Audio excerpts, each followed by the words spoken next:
No one's on yet. One join. Oh, one joined. Hey, hello. Doing another Instagram Live where I'll answer any questions about what's going on. I don't always have the answers, but I kind of feel that I see so much in the media that is just people panicking. And there's obviously there is a reason to be concerned. There's a reason to take precautions, and there's a reason to be cautious. But caution is not the same as panic. You'll never make a good decision if you're in a constant state of panic. Like, I had someone call me the other day and said, oh my God, should I sell all my stocks? Like, everything collapsed today. And usually the day that everything collapses is not the right time to sell stocks. But this is true for any major decision you make. You don't want to make major decisions in your life while you're panicking. And so make sure that before any decision at all, you start to be calm. And so I remember, I was mentioning yesterday, in my lifetime, there's three events that have really scared me. One was 9/11, where I lived right next to the World Trade Center. In fact, I had breakfast in the World Trade Center about 15 minutes before the first plane hit. And I was so scared out of my mind after that I almost immediately went broke. And it was awful. And then the financial crisis of 2008, I honestly thought the ATM machines were going to stop working. And so that was just awful as well. And I went broke again. Both times, 9/11 and 2008, I lost even the homes that I had owned. And I'm really determined now to make decisions. This coronavirus, this crisis has actually scared me more than the other two. Because what's the difference between coronavirus and 9/11, coronavirus and the financial crisis? Well, in those two situations, we were able to walk around. We were able to still take jobs. We were able to work. We were able to meet friends. Now we're all kind of isolated in our own apartments. Jay, it says, can the camera be adjusted? I'm covered by the comments. Maybe if I do a little bit more like this. Oh, yeah. Okay, yeah, all right. So, in 9/11, it was obviously horrible. The worst thing that had happened on U.S. soil since Pearl Harbor. But we were still able to leave our apartments. We were still able to meet with friends. We were still able to look for opportunities.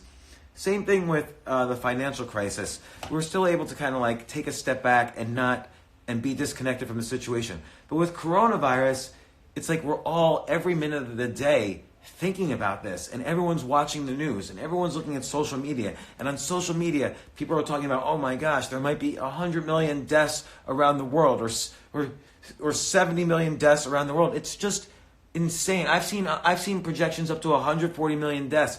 That is just crazy talking. Like, look at China. China has 2 billion people, and their reported deaths were quote unquote only 3,000. Now, obviously, it's horrible for those 3,000. But let's even say, everyone says, oh, China's not telling the truth. Fine. Let's say it was 30 times greater. Let's say there was 100,000 deaths. That's still out of 2 billion people. We have 1/6 as many people in the U.S. So it would just be, in the U.S., that means it would be like a mildly bad flu. And again, that's horrible. We're all going to know people who get sick. I know at least one person who is sick. We all know people who are going to pass away from this, just like we know people who are going to pass away this year from car accidents and other things. It's all horrible.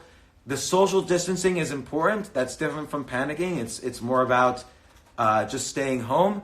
I actually love the social distancing. I'm able to say no to just about everything. Oh, I can't do that right now. I'm social distancing. I can't do an extra podcast today. I'm just taking it easy. I'm social distancing, even though that has nothing to do with it. But I think it's important to remember that there's a difference between taking this situation very seriously, but don't panic. So whatever you can do to avoid panic, be creative, be creative every day, call people you love, exercise every day. There is huge benefit. This is like, right now, in this situation, you have a free pass to send an email to anybody you want to send an email to. and just say, hey, I'm thinking about you. I hope you're doing well, and maybe reference something personal you know about them. But it could be people you've been intimidated about sending emails to forever. But now you can just send an email for free, and then when things settle down, if there's really some later interaction you want to have with that person, they'll remember you as the person who reached out and said, hey, I hope all things are well. So this is opportunity to kind of make connections that you otherwise wouldn't make. And you're not writing to someone and saying, hey, can you do this for me, or can I do this for you? You're just writing out and saying, hey, I hope all is well. I hope your family's doing well. Good luck on anything, and talk to you later. That's all you have to do. And that's a great way to do networking right now. And you'll feel good about it. You can do 20 of those emails a day, and you'll feel good about it. And it's not, I don't want to give anyone a homework assignment, but see if you could think of 20 people to send emails to. You might not have the opportunity 3 or 4 weeks from now, but you do have the opportunity right now. You will not believe the names of the people I sent emails to yesterday as I was reaching out. Like, I was sending emails to everybody who I've ever asked to go on the podcast. And I didn't ask, hey, come on my podcast. I just said, hey, I was just thinking about you. I know you're in XYZ situation. Hope all is well. Good luck.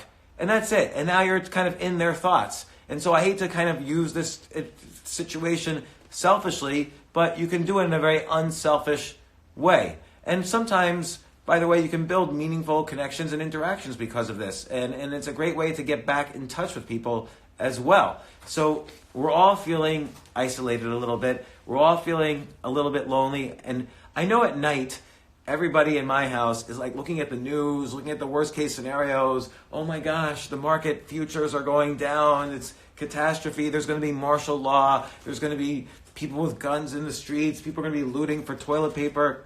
And I can just say none of that is going to happen.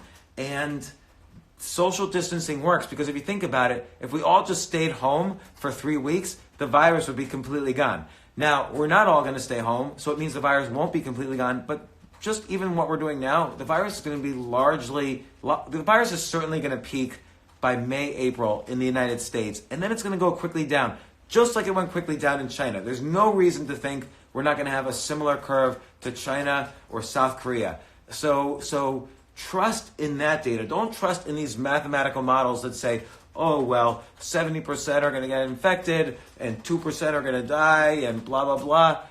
That is probably not going to be true, but don't even think about it. Just do what you can right now. Stay at home, do as much social distancing as you can, and create opportunities for yourself. Be creative every day, write every day. If you're working on your book or your novel, there's no excuse to not work on it right now. If you don't work on your book or novel or project right now, then you don't really want to do it anyway. So just remember that. And any questions out there? Okay, let's call it. Someone says let's call it physical distancing. Social distancing sends the wrong message. I agree with that. Physical distancing, but that's what people are calling it, is social distancing. So we can't change people. That's another thing too. We can't change what's out there. Like everyone, we can't change the stock market. So I don't even look at the stock market that much. I mean, I looked at it once today, only because Trump mentioned it on his press conference. But you can't control most things. We can't control the stock market. We can't control what people are calling social distancing. We can't control the mainstream media, although we can do things like this to kind of help people with the mania and the fear that's happening out there.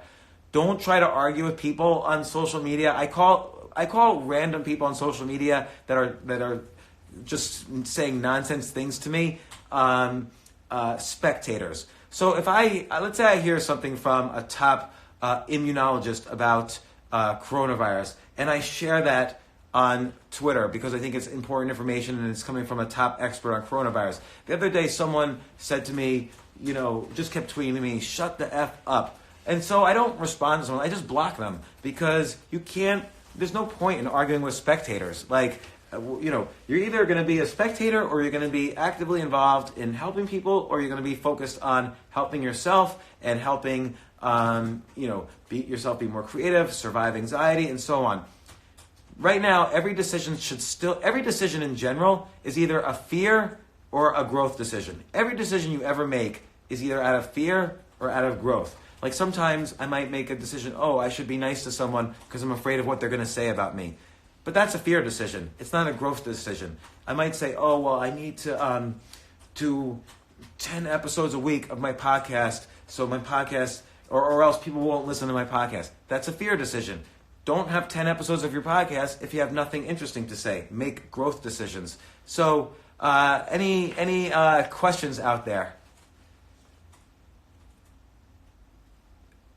So I'm glad to see things are happening to others.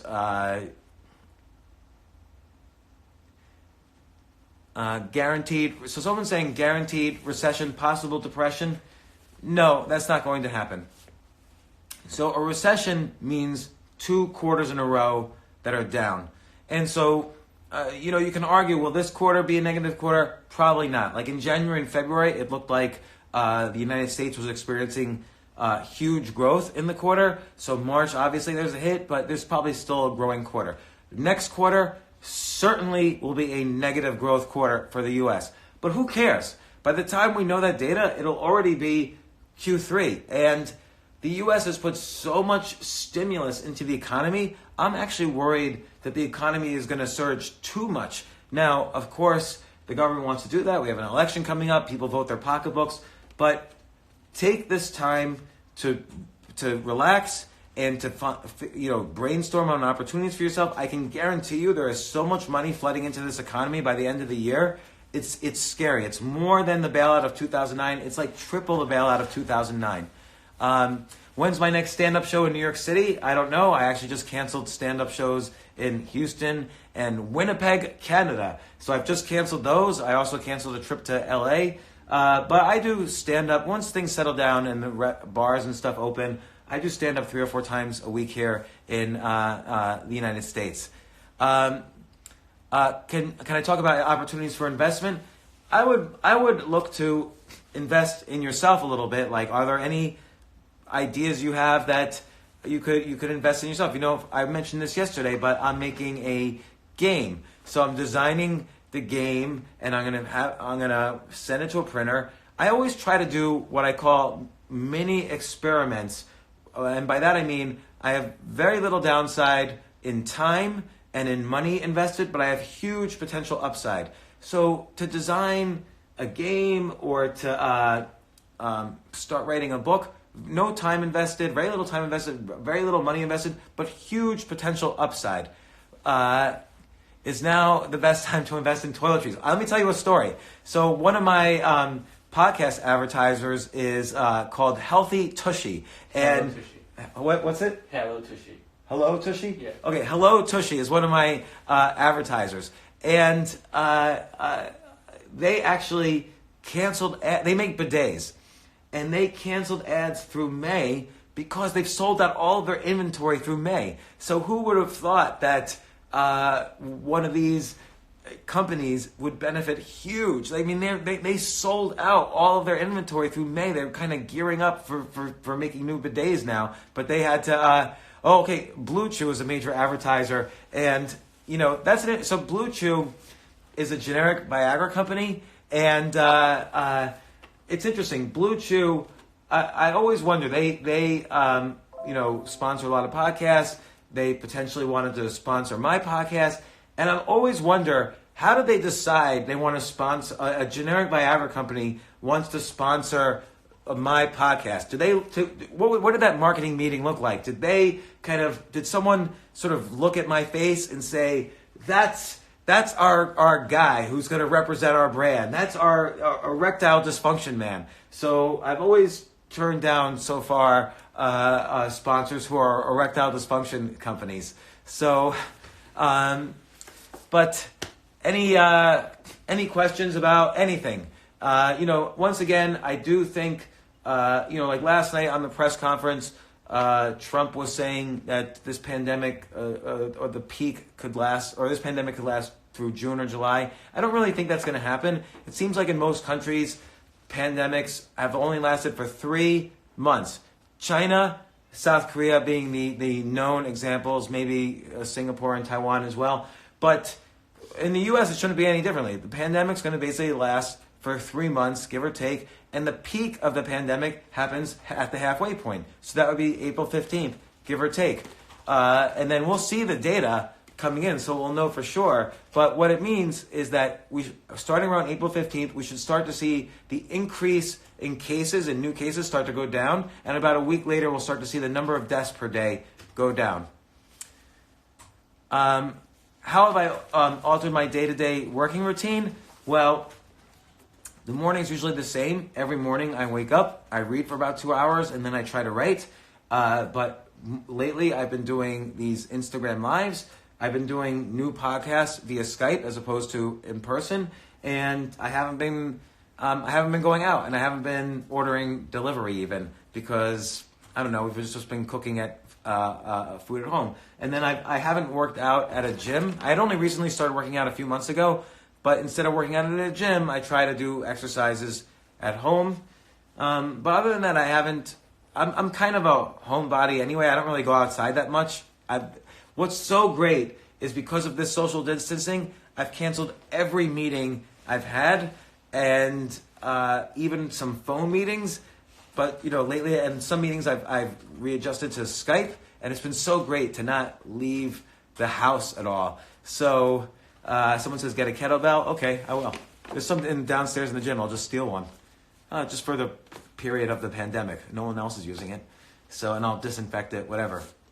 Any other questions? I'll tell you what. Also, I think it's important to laugh. I watched one movie relating to pandemics called Contagion. I watched that one because the technical advisor for Contagion is a friend of mine, Dr. Larry Brilliant. He eradicated smallpox in India in the 70s, and so is a big expert on pandemics. He was the technical advisor for the movie Contagion. I watched that one, and I was depressed and scared after that. So now I'm just watching sitcoms, comedy specials, been listening to some comedy podcasts, and so on. So I am working on stand-up material, particularly ones. I like to do topical things in stand-up because I feel like too many stand-up comedians do the same material for like 15 years, and I get sick of it. So when you keep it topical, you know that everybody in the audience knows that this is fresh, new material. So I like doing that. Like, for instance, when I was in the Netherlands a few weeks ago, I did almost all topical, fresh, new material. What sitcoms do I recommend? Well, I just binge watched Hello Ladies, which is on HBO. It's a Stephen Merchant. Stephen Merchant co-wrote The Office with Ricky Gervais. So I recommend Hello Ladies. I recommend Curb Your Enthusiasm, which is Larry David. I recommend Veep, which is Julie Louis-Dreyfus. But a lot of the writers and producers from Curb Your Enthusiasm, Seinfeld, and Silicon Valley were also worked on Veep. So I like Extras with Ricky Gervais. So, and I was in the Netherlands about 3 weeks ago. Do I like quinoa? I think you're probably asking that as a joke because I've mentioned quinoa. Here's the thing about quinoa. Here's a thing about quinoa. Everybody says it's this ancient grain. Vegans always say, you should eat quinoa. It's an ancient grain. I think quinoa was invented 4 years ago, best case. I never even heard about quinoa past 4 years ago. And I'm ancient. The only ancient grain I knew of when I was a kid was Wonder Bread. That was the grain when I was a kid. So, and I kept pronouncing quinoa until finally I had on famous vegan Rich Roll, was on my podcast, and about halfway through the podcast, he felt bad about it, but he corrected me. It's quinoa, it's not quinoa. And so I was embarrassed, but there you go. How do I feel about the book Intelligent Investor? That's a book by Ben Graham about his style of value investing. Don't forget, Benjamin Graham was investing in the Great Depression, which is very different than now. I much prefer get Charlie Munger's, Poor Charlie's Almanac. I think that has a lot of great investing advice in it. Am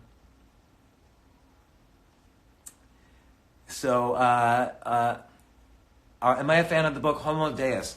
That's a great question. So Homo Deus is by Yuval Harari. Yuval Harari has been on my podcast twice.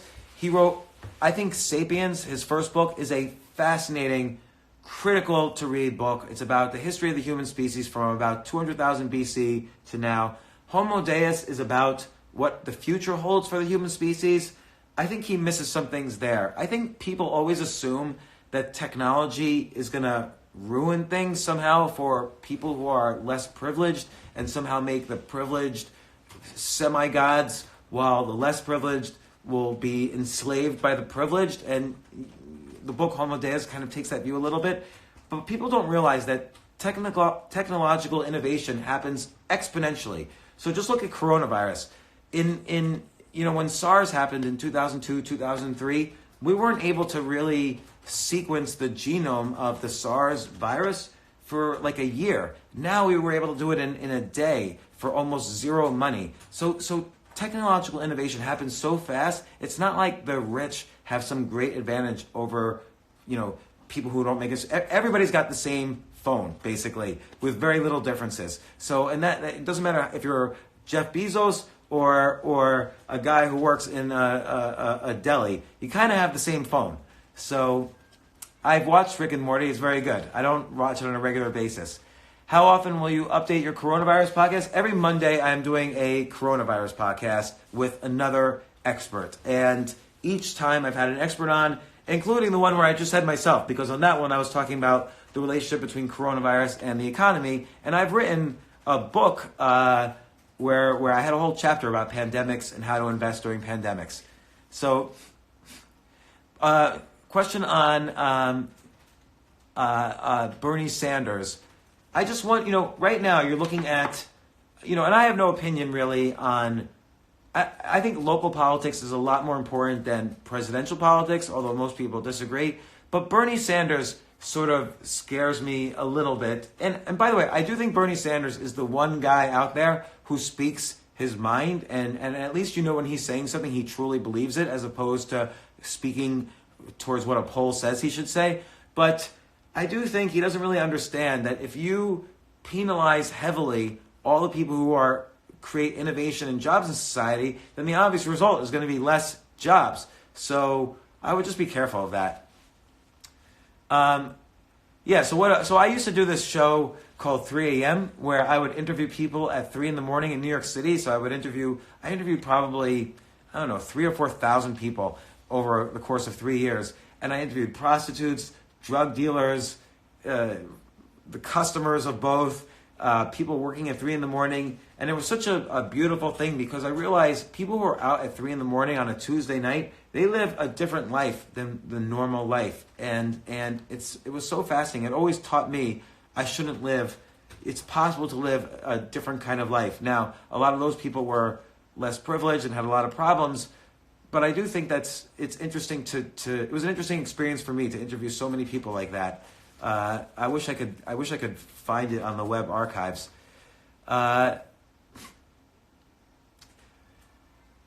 So thank you. Someone says, I love how innovative you are. And every day I do try to figure out what the opportunities are out there, either for personal growth or for financial growth or for creative growth. So I'm working on a book right now. It's called Skip the Line. And it's how at any age, and this is very important right now, so many people I know have been laid off from their jobs, or they have to switch careers, or they have their gigs got canceled. And so I'm writing a book right now about how you can switch passions, switch interests, and very quickly get to be in the top 1%, no matter what your interest is. There's this whole thing called the 10,000 hour rule, where it says it takes 10,000 hours to be the best in your field. I don't think that rule is true. I think that rule is false. And I think it's better to think of things in terms of the 10,000 experiment rule. Do 1,000 experiments in whatever field you're interested in. Like, let's say, for instance, I do a lot of public speaking. And so I did an experiment during one of my talks. Here's an example experiment. I gave the audience the choice of 3 topics, and then I would talk about either any of those topics. And that was a little experiment, but it worked really well. Like the audience, I said each topic, and I picked the one the audience clapped for the most, and they were super engaged. It turns out when you give an audience choice, they have a cognitive bias to pay more attention to what you're saying. So that was a little experiment I did that improved my public speaking instantly. And so in my book, Skip the Line, coming out a year from now, I'm going to recommend various ways to skip the line, to get to be the best in your field, no matter what, no matter when you changed interests, no matter when you changed careers, and I'm going to define how to do these little experiments. My next project, apart from writing my next book, I'm pitching a TV show right now. It's kind of like, think of the Daily Show meets finance. So I'm going to pitch that, and I have meetings set up with a bunch of networks. Already a bunch of networks are excited, and we'll see what happens. I do like Westworld, but right now I'm not watching any TV shows that are a little bit more stressful. Yes, I would autograph any of my books. You missed the podcast with Stephen Demner. Well, we just had a reunion podcast, but I will mention to Stephen. I actually just ran into Stephen in California about a month ago, and he was just on Joe Rogan's show. So I'll definitely have another podcast with him soon. What do I think Buffett is doing right now? Here's Warren Buffett's secret technique. He's probably calling companies like, let's say the oil companies, or let's say the major banks that are falling, and he's probably getting set to loan them money at very advantageous terms to him. That's how Warren Buffett invests right now. He doesn't just buy stocks on the market anymore. He calls up the CEO and he says, "Hey CEO, I'm Warren Buffett. Give me a special deal because your stock will go up just when the news hits that it's Warren Buffett investing." So that's the way Warren Buffett invests. We can't invest like him at this point.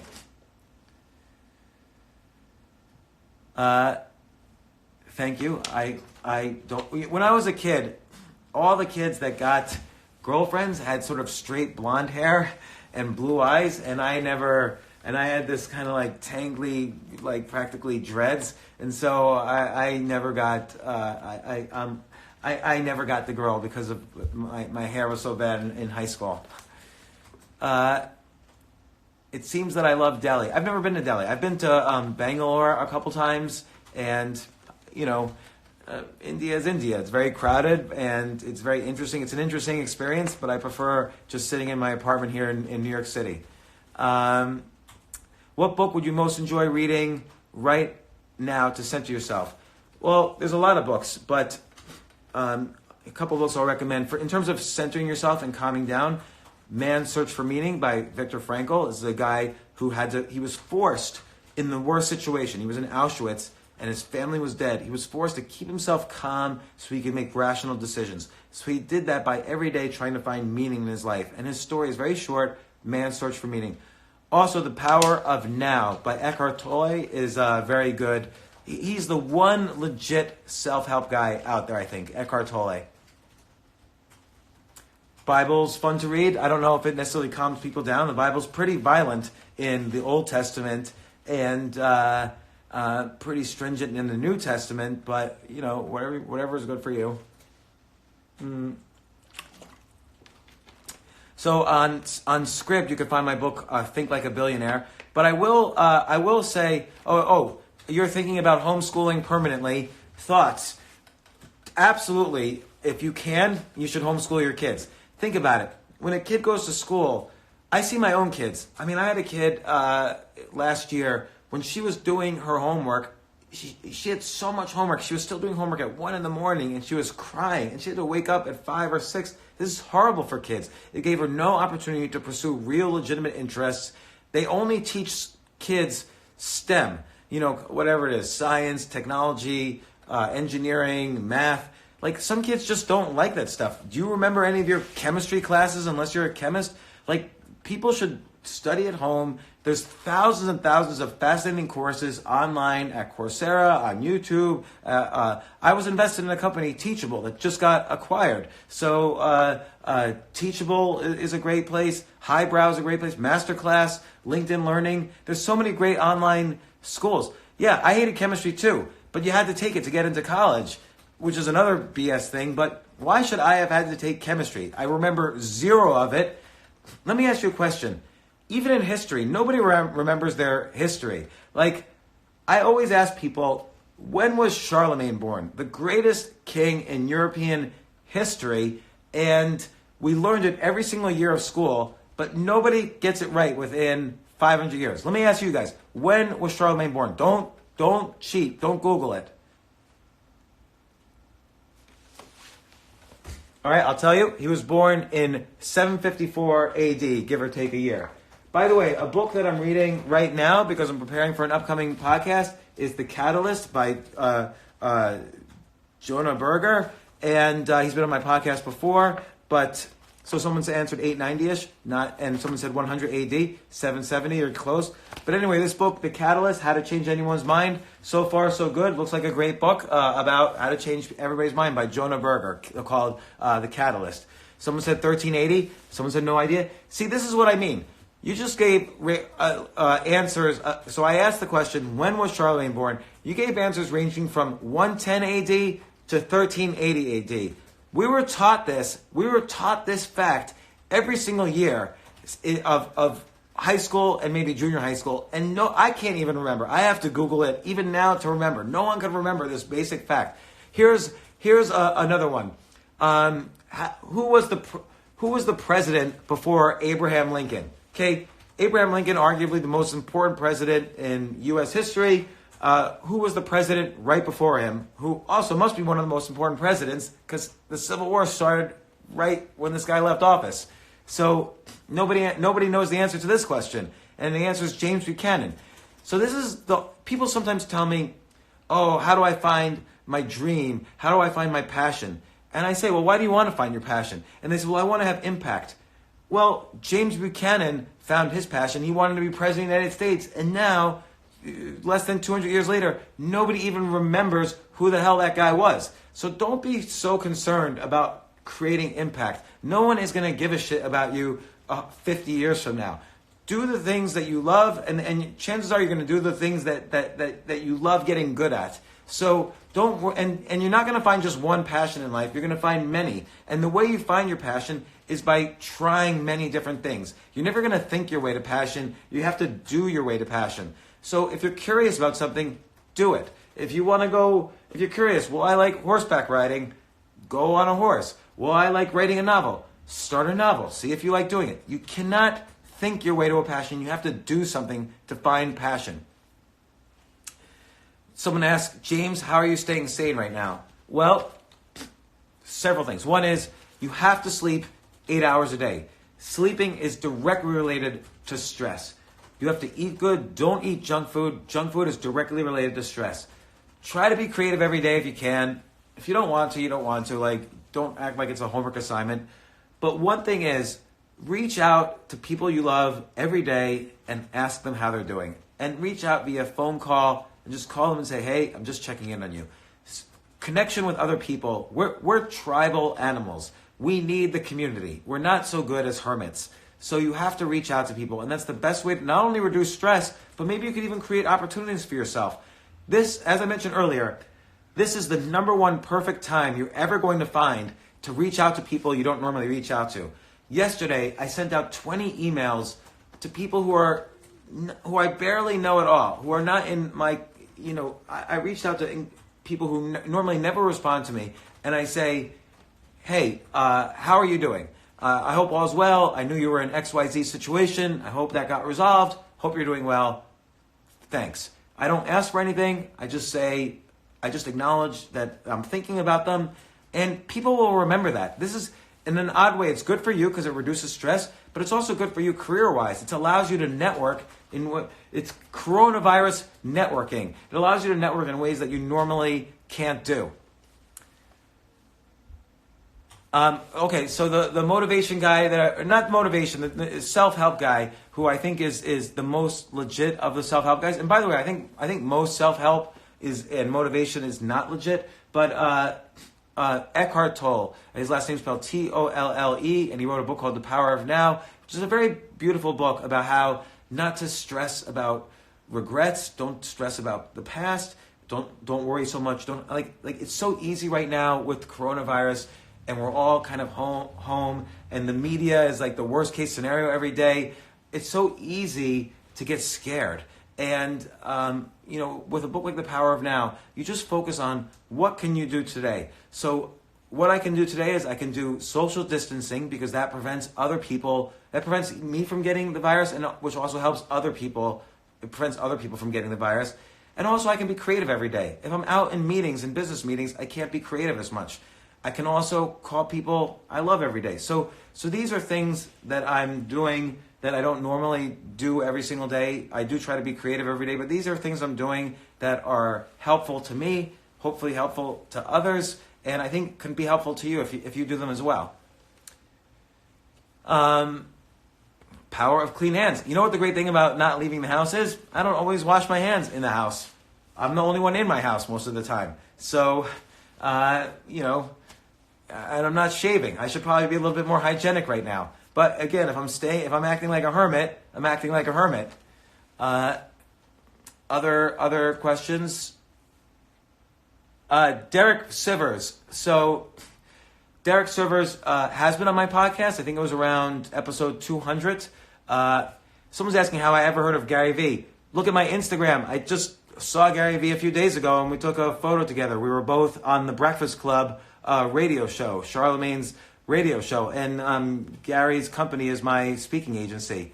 So Derek Sivers is great. Ryan Holiday, I just emailed back and forth with him today, but I highly recommend in today's day and age, or with this crisis, Ryan Holiday's book, The Obstacle is the Way, but also... I can't find it. I have Derek Sivers' latest book. I highly recommend that. Like, Derek Sivers is a great guy, and he was on my podcast.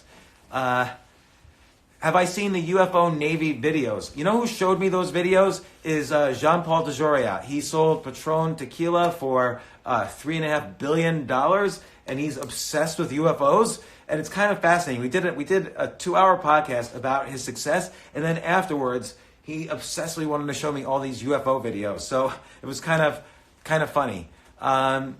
Eliza Schlesinger, I have her book, Girl Logic, very funny. I love her podcast. You spelled Derek the same way you just spelled Derek. Thoughts on AG? Who's AG?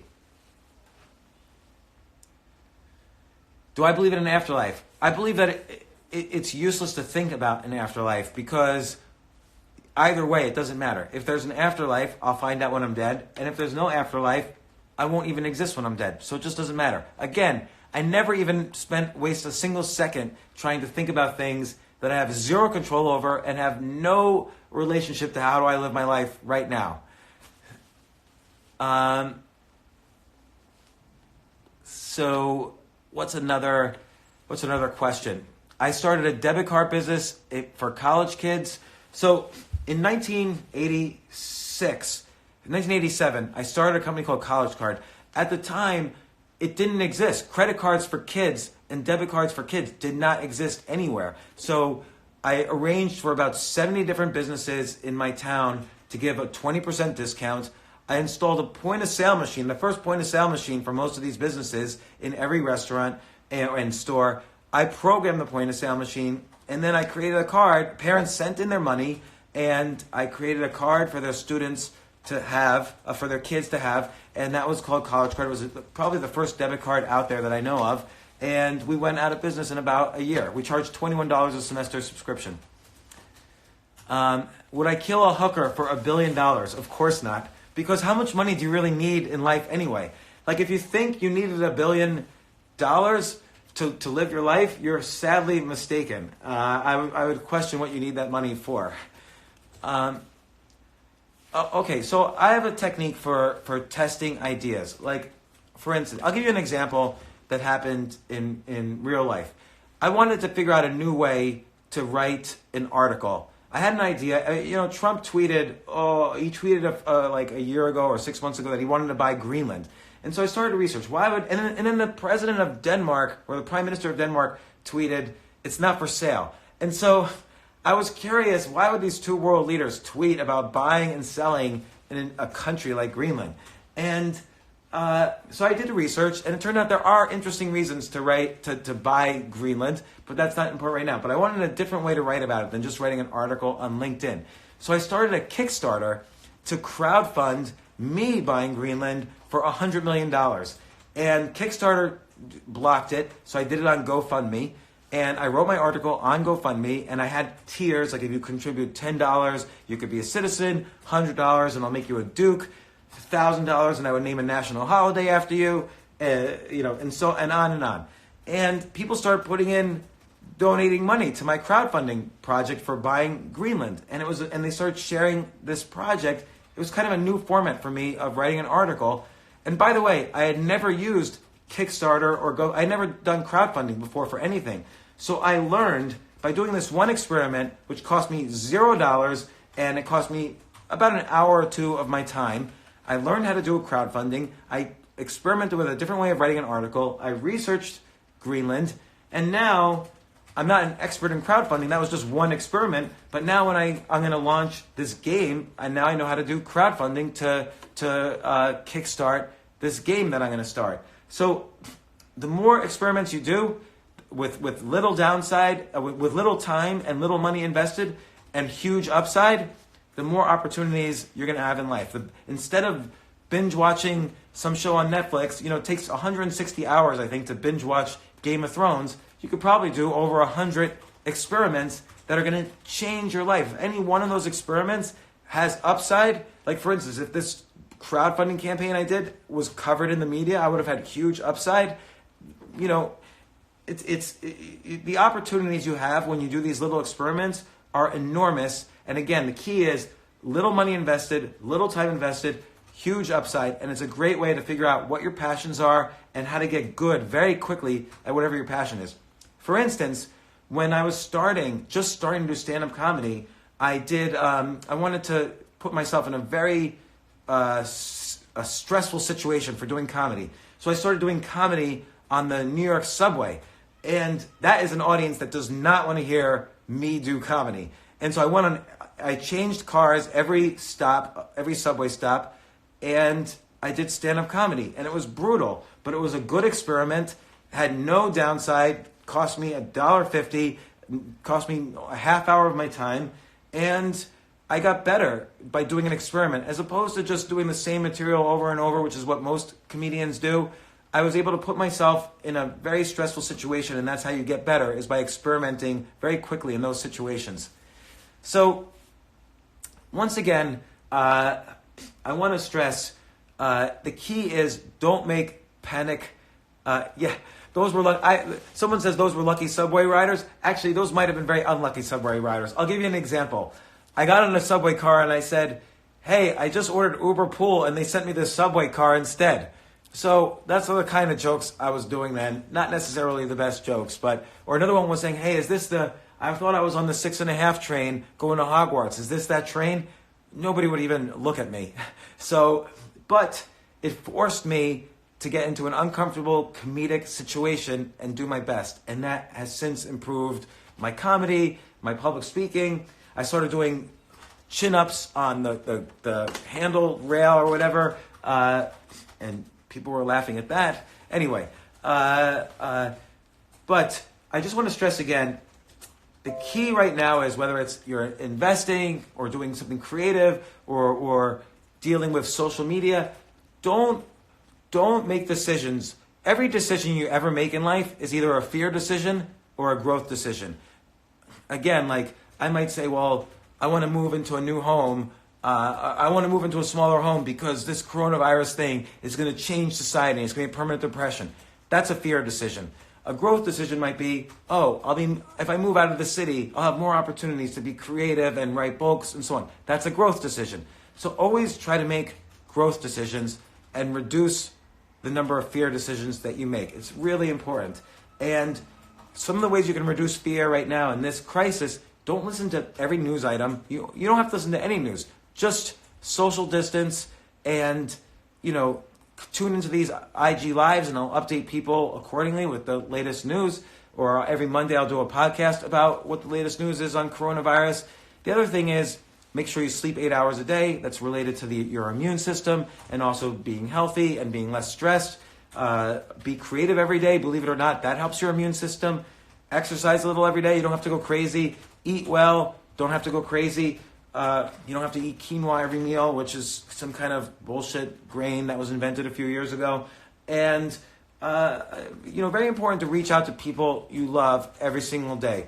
We are social animals. We're not natural hermits. Even me, I'm an introvert. I love the fact that I don't have to go outside at all right now, but it's very important for me to reach out to my kids, to reach out to my loved ones, to reach out to people I haven't spoken to a while, who I care about and I want to talk to. All of these things reduce stress and will help you make better decisions. So, but definitely don't listen to news. Don't watch the news. Don't read articles after like 6 p.m. It's not like there's going to be suddenly, breaking news flash on coronavirus at 7 p.m. You can put everything off until the morning, where you're better able to deal with stress. Don't forget, you're better able to deal with stress in the morning than at night. We get kind of mental fatigue during the day, and so you become less rational as the day continues. It's important to remember that. Someone's asking, my girlfriend has bad anxiety normally, and the past 3 days she's flipping out. Believe me, I get it. I was flipping out on 9/11. I was flipping out during the financial crisis. I was flipping out so much with anxiety during the financial crisis. I had to start taking anti-anxiety medication. I was going insane. I couldn't sleep. So again, the key is your girlfriend should try to be creative every day, should try to help people every day, because that removes the focus from yourself. And when you're creative, you get into what's called the flow state, which is really good for stress and fear and your immune system even. Supposedly, according to my friend Stephen Kotler, your immune system is 5 times better when you're in a flow state, which means when you're being creative. So try to be creative at least once a day. Don't focus on the news. If you're an anxious person, do not read the news. Things are going to end. Things are going to, 100% chance, things are going to get better at some point. They're going to get worse for the next month, but then we'll probably hit peak coronavirus, and then things will get better. All the evidence suggests that. And, and I will tell you if the evidence suggests otherwise, but just like China, think about it. China had 2 billion people and 3,000 reported deaths, 80,000 reported cases, or 100,000 reported cases. And let's even say they were lying. Let's even say it was 30 times worse. So there was 100,000 deaths instead of 3,000 deaths. That's still 2 billion people. Do the same math here, and this wouldn't even break the number of deaths of the flu in the U.S. each year. So again, all deaths are tragedies, but there's no sense saying like, 1 million people a year die from car accidents.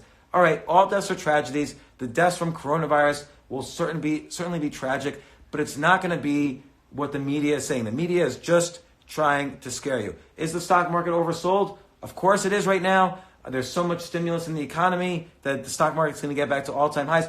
By the way, the Chinese stock market today is at all-time highs. So you would think that market would be crashing. They're not. So don't make panic decisions.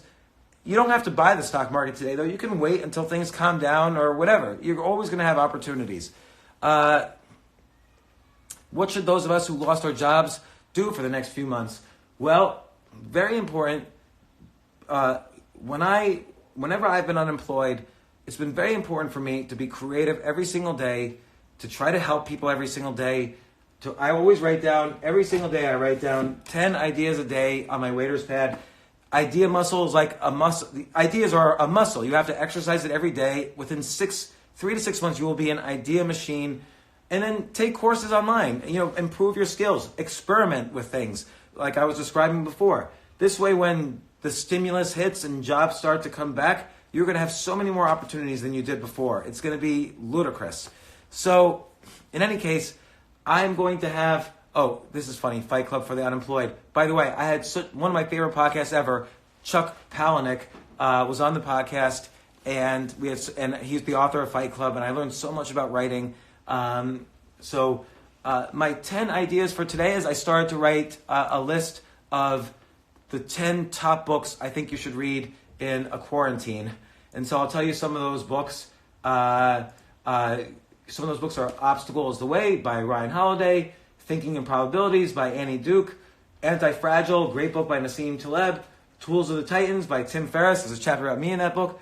Tiny Beautiful Things by Cheryl Strayed, and on and on. I listed a few more books.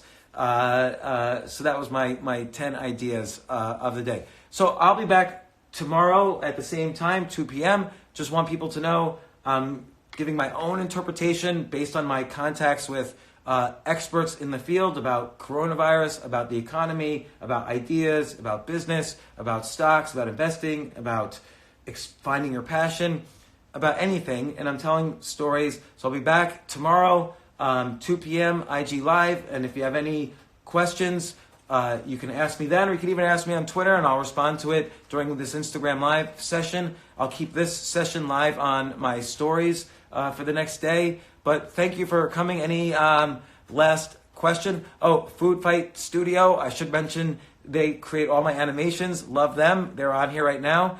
And I don't think you can see previous IG lives, but I'll figure that out.